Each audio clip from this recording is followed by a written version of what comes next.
Para sa'yo. Pakinggan mo Yeah. Yeah.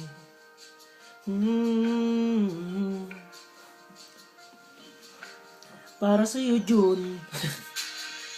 Alam mo ba nung tayong nagkita pa lang noon, hindi pala nagkamali ako ngayon. Doon lang pala tayong nagkakilala sa isa. FB ang tawag noon para maliit nila. Sige, alam mo naman na ako na lang makulit talaga ako. Wag kang makulit, ako lang ang makulit.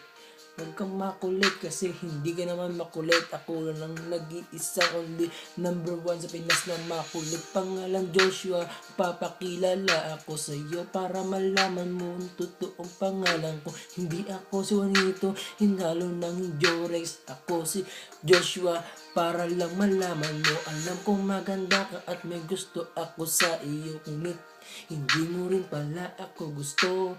Pero okay lang, magkaibigan na lang tayo, ha? Tayo. Alam mo naman talaga dapat na ako na lang kaibigan mo. Hindi naman tayo pwedeng magtagpo. Na sobrang layo ng distansya nating dalawa. Isang bansa pa at Pilipinas ang Mindanao. Alam mo naman ako lang naman ang lalaki pinakamakukulit sa mundo. Wala nang hihigit pa kahit sinong tao. Ako lang is the only number 1. Juanito, Jorex, ano man ang pangalan na ilagay mo, Juanito pa rin o ano man ito. Basta pangalan ko Joshua, mananatili ito hanggang sa paglaki, hanggang sa kabaong ako'y nakahiga, ikaw pa rin.